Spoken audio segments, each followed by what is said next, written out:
கைலாயத்தில் விநாயகர் சதுர்த்தி ஏற்பாடுகள். ஒரு நாள் முருகர் ரொம்பவும் சோகமா ஒரு இடத்துல வந்து ஆகாயத்தை பார்த்து உக்காந்துக்கிட்டு இருந்தாரு. அவருடைய முகத்துல கவலை தெரிஞ்சுக்கிட்டு இருந்துச்சு. அந்த நேரத்துல தான் பூக்கூட எடுத்துக்கிட்டு அன்னை பார்வதி அந்த பக்கமா வந்தாங்க.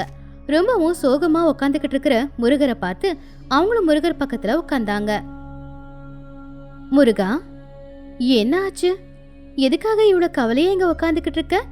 உனக்கு ஏதாவது பிரச்சனையா?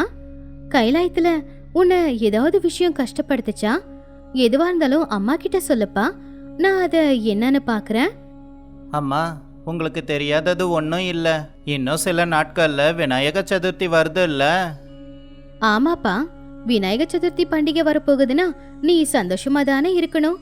ஆனா அதுக்கு பதிலா எதுக்கு இப்படி கவலையா இருக்க? அண்ணன் பூலோகத்துக்கு போயிடுவார் இல்லம்மா. 10 நாள் வரைக்கும் பூலோகத்துல பக்தர்கள் கூட இருப்பாரு. அப்படின்னா அவர் எனக்கு துணையா இங்க இருக்க மாட்டாருல்ல. அப்படி இருக்கும்போது நான் எப்படிம்மா சந்தோஷமா இருக்க முடியும்? நீங்களே சொல்லுங்க. ஆமாப்பா, நீ சொல்றதும் உண்மைதான். விநாயகர் பூலோகத்துக்கு போறதுனால எனக்கும் கவலையாதான் இருக்கு. புள்ள தாயை விட்டுட்டு போகும்போது தாய்க்கு கவலையா இருக்காதா? ஆனா வேற வழியிலேயே எப்ப பூஜை பண்ணாலும் முதல்ல விநாயகருக்கு தான் பூஜை பண்ணுவாங்க. பூலோகத்துல அவனுடைய பக்தர்கள் அவனுடைய வருகைக்காக ரொம்பவும் சந்தோஷமா காத்துக்கிட்டு இருப்பாங்க. அவங்க எல்லாரையும் பாக்குறதுக்காக, அவங்க கஷ்டங்களை தீர்க்கறதுக்காக விநாயகர் நிச்சயமா போய் தான் ஆகணும். வேற வழியும் இல்ல முருகா. ஆமாம்மா, அது எனக்கு தெரியும். ஆனா அண்ணன் இல்லாம கைலாயமே விரிச்சோடி போயிருக்குமே. உன்னுடைய கவலை எனக்கு புரியுது முருகா. ஆனா விநாயகர் தர்மத்தின் வழியில நடந்துதானே ஆகணும். அதனால அவனுடைய வருகைக்காக நாம காத்திருக்கலாம். அப்பதான் பரமசிவன் அங்க வந்தாரு. சிவனை பார்த்து அன்னை பார்வதி முருகரும் எழுந்துச்சு நின்னு கையெடுத்து கும்பிட்டாங்க. பார்வதி, முருகா, என்ன 2 பேரும் ரொம்ப கவலையா இருக்கீங்க? விநாயகனை பத்தி யோசிச்சுக்கிட்டு இருக்கீங்களா? ஆமா சுவாமி, விநாயகர் சதுர்த்தி பண்டிகைக்காக விநாயகர் பூலோகத்துக்கு போயிடுவான் அப்படின்னு சொல்லி முருகன் ரொம்ப வருத்தப்பட்டுக்கிட்டு இருக்கான். அதனாலதான் நானும் வருத்தப்பட்டுக்கிட்டு இருக்கேன். உங்க கவலை எனக்கு புரியுது. விநாயகன் இல்லாம எப்படி இருக்கிறதுன்னு யோசிக்கிறீங்க. ஆனா இதுக்கு ஒரு தீர்வு இருக்கு. விநாயகன் கைலாயத்துல இருக்க மாட்டான்னு கவலைப்படுறத விட்டுட்டு 9 நாட்கள் நீங்க விநாயகனுக்கு பூஜை செய்யலாமே. என்னது, விநாயகருக்கு பூஜை செய்யணுமா? ஆனா அவர் இங்க இல்லாதப்போ எப்படி பூஜை செய்யறது? விநாயகன் எப்பவும் நம்ம கூட தான் இருப்பான். அவன் உடம்பு வேணும்னா பூலோகத்துக்கு போயிருக்கலாம். அவனுடைய ஆன்மா இங்க தான் இருக்கும். நீங்க மண்ணால விநாயகர் சிலைய செய்யுங்க. அதுக்கு 9 நாட்கள் பூஜை பண்ணுங்க. அப்படி செய்யும்போது விநாயகன் நம்ம கூடவே இருக்கிற மாதிரி இருக்கும். இல்லங்கிற வருத்தம் இருக்காது. அப்ப கவலைப்படாம விநாயகர் மேல இருக்கிற பாசத்தை இந்த வழியில காட்டலாம். ஆமா சாமி, நீங்க சொல்றது உண்மைதான். விநாயகர் இங்கேயே இருக்கா அப்படின்னு நினைச்சு நாங்க பூஜை செய்யும் போது அந்த கவலை எங்களை விட்டு போயிடும். அப்பா, நான் மண்ணிலேயே விநாயகர் சிலை செய்யறேன். அண்ணனுக்கு பிடிச்ச மாதிரி ரொம்ப பாசத்தோட செய்யறேன். சரிப்பா, உன்னுடைய பாசம் எப்படிப்பட்ட பாசம்னு காட்டு. இந்த 9 நாட்கள் நீ பூஜை செய்யறத பார்த்து விநாயகன் சந்தோஷப்படணும். உடனே அன்னை பார்வதியும் முருகரும் சேர்ந்து விநாயகர் சிலைய தயாரிக்கிறதுக்காக போனாங்க. 2 பேரும் சேர்ந்து ரொம்ப புனிதமான மண்ணை எடுத்துக்கிட்டு வந்தாங்க. இங்க பாரு முருகா, இந்த மண் எவ்வளவு புனிதமானதோ அதே அளவுக்கு புனிதமான பாசத்தையும் அன்பையும் பக்தியையும் சேர்த்து நாம சிலைய செஞ்சா விநாயகர் சந்தோஷப்படுவான்.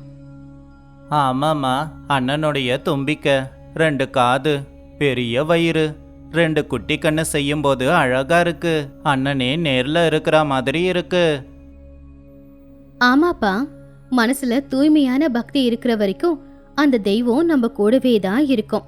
இந்த சிலைய பார்க்கும்போது உங்க அண்ணன் இல்ல அப்படிங்கிற குறையே தெரியல. நான் அண்ணனுக்கு ரொம்ப பிடிச்ச லட்டு கொழுக்கட்டை செய்யும் போது உங்களுக்கு உதவி செய்யறம்மா. சரி முருகா, நீ அன்போட என்ன செஞ்சு கொடுத்தாலும் சரி, அது உங்க அண்ணன் விருப்பத்தோட ஏத்துப்பான். அப்படி சிலைய செஞ்சு முடிச்சாங்க. அது அழகா உயிரோட விநாயகர் இருக்கிற மாதிரியே இருந்துச்சு. அன்னை பார்வதியும் முருகரும் 2 பேரும் அந்த சிலைய பார்த்து ரொம்பவுமே சந்தோஷப்பட்டாங்க. கைலாயத்துல ரொம்பவும் அழகா இருந்த இடத்துல சின்னதா ஒரு மேடைய போட்டு அதுல மண் பிள்ளையார் சிலையை கொண்டு வந்து வச்சாங்க. அன்னை பார்வதியும் முருகரும் பிள்ளையாருக்கு அலங்காரம் செஞ்சு பூஜைய ஆரம்பிச்சாங்க. விநாயகருக்கு பிடிச்ச 21 விதமான இலைகளை கொண்டு வந்து வச்சு, விநாயகா, எப்பவுமே உனக்கு தான் முதல் பூஜை நடக்கும். நீ இல்லாத குறைய தீர்த்துக்கிறதுக்காக நீ இங்கேயே இருக்க அப்படின்னு நினைச்சு நாங்க மண்ணால உன்னுடைய சிலையை செஞ்சு பூஜை செய்யறோம். எங்களுடைய பூஜைய நீ ஏத்துக்கணும்.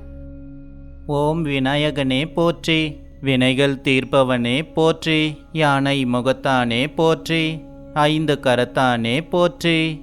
அப்படி அவங்க விநாயகருக்காக செஞ்ச பலகாரங்கள் எல்லாத்தையுமே சிலைக்கு முன்னாடி கொண்டு வந்து வச்சாங்க. அண்ணே, உனக்கு விருப்பமான கொழுக்கட்டை லட்டு எல்லாத்தையுமே செஞ்சு கொண்டு வந்திருக்கோம். பாசத்தோட ஏத்துக்கோ. சிவன் ரொம்பவும் அமைதியா அவங்க பூஜை செய்யறத பாத்துக்கிட்டு இருந்தாரு. இவங்க பக்தி ரொம்பவும் சிறந்தது. விநாயகன் இல்லைன்னு தெரிஞ்சும் அவன் நிச்சயம் இந்த பூஜையை ஏத்துப்பான்னு பக்தியோட பூஜை பண்றாங்க. இதுதான் உண்மையான பக்தி. அப்படி 9 நாட்கள் வரைக்கும் பூஜையை நல்லபடியா செஞ்சுக்கிட்டு இருந்தாங்க. தினமும் அன்னை பார்வதி முருகர் 2 பேரும் சேர்ந்து விநாயகருக்கு பிடிச்ச பலகாரம் எல்லாத்தையும் செஞ்சு கொண்டு வந்து வச்சு விநாயகருக்கு அலங்காரம் செஞ்சு பூஜை பண்ணாங்க. அப்படி முருகன் மனசுக்குள்ள இருந்த குறையும் தீந்து போச்சு. ஒரு நாள் பூஜை செஞ்சதுக்கு அப்புறமா முருகர் அவங்க அம்மா கிட்ட இப்படி கேட்டாரு. அம்மா, அப்பா சொன்ன வார்த்தையில எவ்வளோ உண்மை இருக்குல்ல? அண்ணன் இல்லைன்னு நான் கவலைப்பட்டுக்கிட்டு இருந்தேன். ஆனா அண்ணனுடைய மனசுல கூட இருக்கும்போது அண்ணனே கூட இருக்கிற மாதிரி இருக்கு. அவர் பண்ற குறும்புத்தனமும் சிரிப்பும் என் கண்ணுக்கு முன்னாடியே தெரியுதுமா. ஆமாப்பா, பக்திக்கு உருவம் முக்கியம் இல்ல, நீ மனசுக்குள்ள நினைக்கிறது தான் முக்கியம். உன்னுடைய பக்தி உன் அண்ணனை உன் பக்கத்திலே கொண்டு வந்துருச்சு. 9வது நாள் அவங்க பூஜைய செஞ்சே முடிச்சிட்டாங்க. அதுக்கப்புறமா பரமசிவன், அன்னை பார்வதி, முருகர் 3 பேருமே சேர்ந்து மண்ணால செஞ்ச விநாயகர் சிலையை எடுத்துக்கிட்டு புனிதமான கங்கையில கரைக்கிறதுக்காக கொண்டு வந்தாங்க. இந்த மண் சிலையை தண்ணியில போடும்போது கரைஞ்சி போயிடும். சிலை கரையலாம், ஆனா விநாயகர் மேல நமக்கு இருக்கிற பக்தி கரையாது. விநாயகர் சிலைய கங்கையில விடும்போது, தாயே கங்கையே, என்னுடைய புள்ளைய நான் இப்போ உன்கிட்ட ஒப்படைக்கிறேன். அவனுக்கு எந்த ஒரு குறையும் இல்லாத அளவுக்கு நீ தான் பார்த்துக்கணும். அண்ணன், நீ எப்பவும் எங்க கூட தான் இருப்ப. உன்னுடைய பாசம், உன்னுடைய வாழ்த்து எப்பவுமே என் கூட இருக்கும். அப்படி அவங்க எல்லாரும் சேர்ந்து கங்கையில சிலைய கரைச்ச உடனே அவங்க மனசுக்குள்ள ஒரு நிம்மதியும் சந்தோஷமும் வந்துச்சு. கொஞ்ச நேரத்துக்கு அப்புறமா பூலோகத்துக்கு போயிருந்த விநாயகர் கைலாயத்துக்கு திரும்பி வந்தாரு. அவருடைய முகத்துல சந்தோஷம், கண்ணுல நல்ல பிரகாசமான வெளிச்சம். தன்னுடைய அப்பா, அம்மா, தம்பி 3 பேரும் அவரை கும்பிட்டதை நினைச்சு அவரு ரொம்பவும் சந்தோஷப்பட்டாரு. அப்பா, அம்மா, முருகா, நான் இல்லாத குறைய எவ்வளவு அழகா நீங்க தீர்த்துக்கிட்டீங்க இல்ல? உங்க பக்தியை பார்த்து நான் ரொம்ப சந்தோஷப்பட்டேன். அண்ணன், நீ போனதுக்கு அப்புறமா நான் ரொம்ப வருத்தப்பட்டேன். அப்பதான் அப்பா சொன்னாரு, மண் சிலைய செஞ்சு வச்சு கும்பிடு, எல்லா வருத்தங்களும் போயிடும்னு. அப்படிதான் செஞ்சேன். உண்மையிலேயே நான் ரொம்ப சந்தோஷமா இருந்தேன். நீ திரும்பி வந்ததுனால அந்த சந்தோஷம் ரொம்பவும் அதிகமாயிருக்கு விநாயகா. உன்னுடைய பாசமும் அன்பும் எப்பவுமே எங்க மேலே இருக்குன்னு எனக்கு தெரியும். பக்திக்கு உருவம் முக்கியம் இல்ல, தெய்வம் நம்ம கூட தான் இருக்கோன்றதையும் மனசார பூஜை செஞ்சா போதுங்கிறதையும் நம்ம குடும்பம் நிரூபிச்சிருக்கு. அப்படி சிவன், அன்னை பார்வதி, விநாயகர், முருகர் 4 பேருமே ஒருத்தங்க முகத்தை ஒருத்தங்க பார்த்துக்கிட்டு சந்தோஷப்பட்டாங்க. மறுபடியும் விநாயகர் வந்ததுனால கைலாயத்துக்கு களை வந்திருந்துச்சு. அன்னையில இருந்து கைலாயத்துல ஒவ்வொரு விநாயகர் சதுர்த்தி பண்டிகை அன்னைக்கும் விநாயகர் பூலோகத்துக்கு போனதுக்கு அப்புறமா அந்த 9 நாட்களும் விநாயகர் சதுர்த்தி பண்டிகைய கைலாயத்துல அன்னை பார்வதி, சிவன், முருகர் கொண்டாடிக்கிட்டு இருந்தாங்க. அதனால விநாயகர் பூலோகத்துக்கு போனாலும் கூட அவங்க கூட இல்ல அப்படிங்கிற குறையே இல்லாத அளவுக்கு எல்லாரும் சந்தோஷமா இருந்தாங்க. ஒரு அழகான கிராமத்துல ரங்கையாவுக்கு 4 ஏக்கர் பூமி இருந்துச்சு. அந்த பூமியில அவன் விவசாயம் செஞ்சுக்கிட்டு அவனுடைய குடும்பத்தை பார்த்துக்கிட்டு இருந்தான். ஒரு நாள் அவன் வயல்ல இருந்து வீட்டுக்கு திரும்பி வந்துகிட்டு இருக்கும்போது ஒரு மரத்துக்கு கீழே விநாயகர் சிலை ஒண்ணு கிடைச்சது.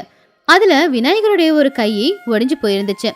அதை பார்த்து ரொம்பவும் பக்தியோட ரங்கையா பத்திரமா அந்த சிலையை வீட்டுக்கு கொண்டு வந்தான்.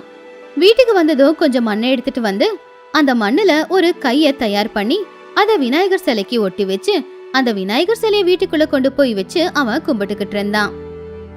அப்ப ரங்கையாவோட அம்மா சீத்தம்மா, டேய், உடைஞ்சு போன சிலைக்கு இப்படி பூஜை எல்லாம் செய்யக்கூடாதுரா, புதுசா போய் வாங்கிட்டு வா. என்னம்மா இது? நமக்கு அடிப்பட்டா மருந்து சாப்பிட்டு கட்டு போட்டு நம்ம சரி பண்றதில்ல, அதுவே கடவுளுக்கானா ஒதுக்கிடணுமா?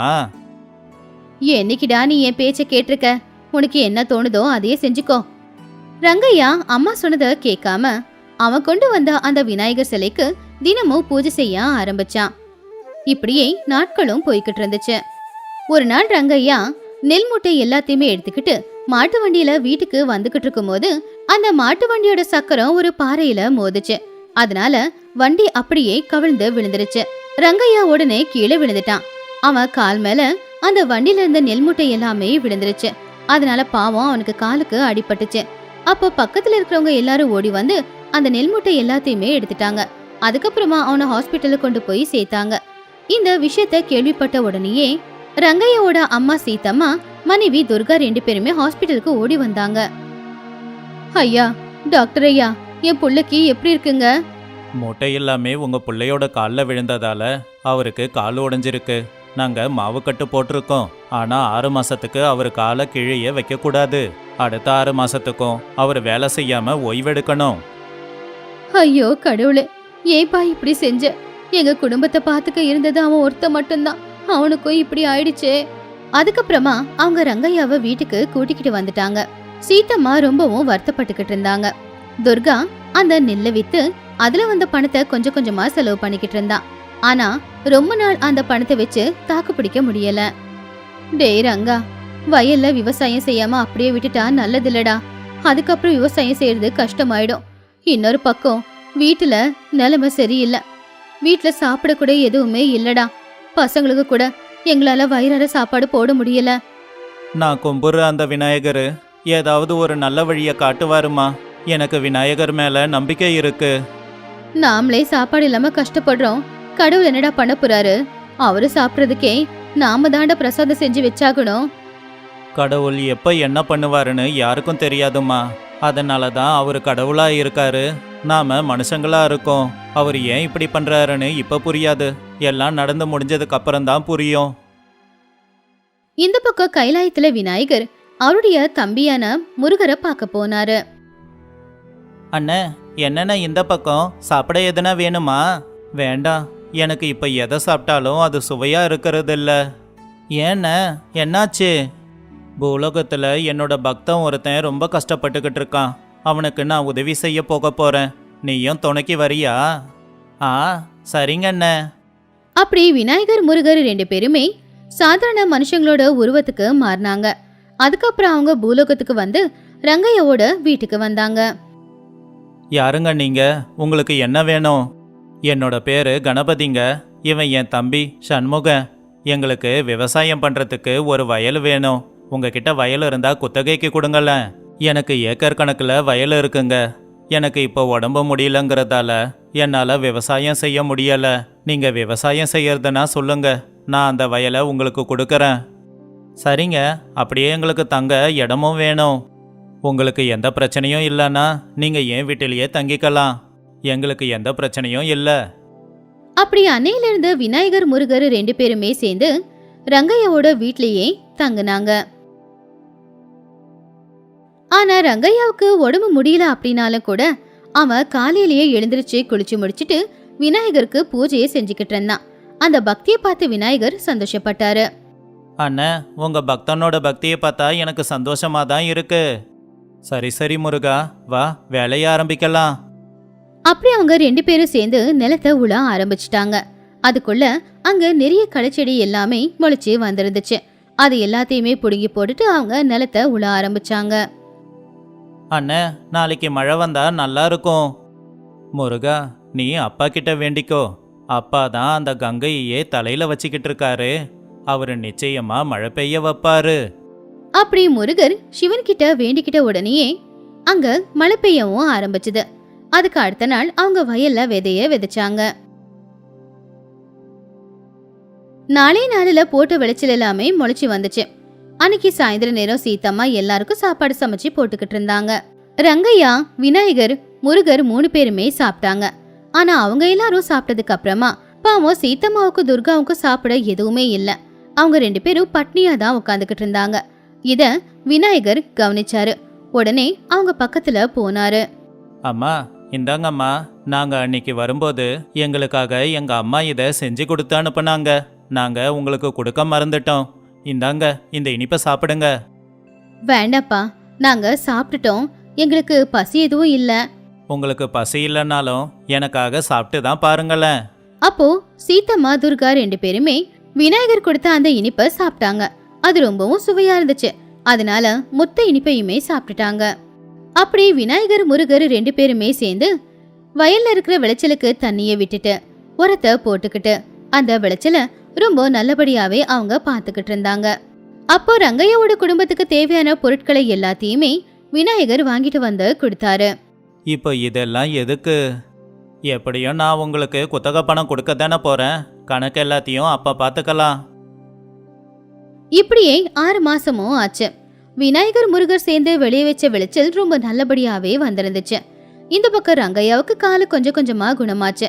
அதனால அவன் எழுந்திருச்சு நடக்கவும் ஆரம்பிச்சான். ரங்கையா, நாங்க வந்த வேலை முடிஞ்சது. இப்ப நாங்க எங்க அம்மாவை பார்க்க போகணும். விளைச்சல் வித்து வர்ற பணத்தை நீங்க வச்சுக்கோங்க. 1 வாரம் கழிச்சு எங்க பணத்தை வந்து நாங்க வாங்கிக்கிறோம். என்னங்க இது, இன்னும் 1 வாரம் இருந்தா விளைச்சல் பணத்தை வாங்கிக்கிட்டே போகலாமே. நீங்க ரொம்ப கஷ்டப்பட்டு விவசாயம் பண்ணியிருக்கீங்க. நாங்க நிச்சயமா எங்க பங்கை வாங்க வருவோங்க அப்படின்னு சொல்லி விநாயகர் முருகர் 2 பேருமே அங்கிருந்து கிளம்பி போயிட்டாங்க. அவங்க விளைய வச்ச விளைச்சல ரங்கையா கொண்டு போய் சந்தையில வித்துட்டு வந்தான்.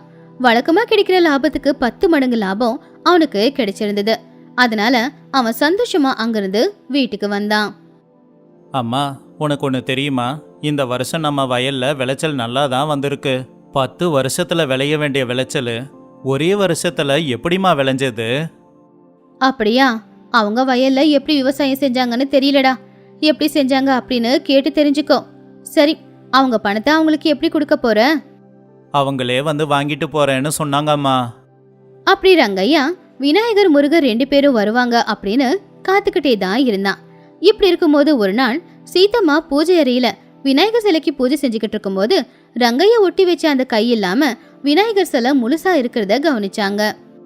டே ரங்கா, நீ கவனிச்சியாடா? நம்ம வீட்டுக்கு வந்தது அந்த விநாயகர்னு எனக்கு தோணுதுடா. ஆமாம்மா, இப்ப நீ சொல்லும் போது தாம்மா எனக்கே புரியுது. நான் தான் சொல்லிக்கிட்டே இருப்பேனே, அந்த விநாயகர் என்னை காப்பாத்துவாருன்னு. அவரே நேர்ல வந்து எனக்கு உதவி பண்ணியிருக்காருமா அப்படின்னு சொல்லி அவங்க எல்லாரும் கையெடுத்து கும்பிட்டு விநாயகருக்கு நன்றிய தெரிவிச்சாங்க. கைலாயத்திலிருந்து விநாயகர் முருகர் இது எல்லாத்தையுமே பார்த்து ரொம்பவும் சந்தோஷப்பட்டாங்க.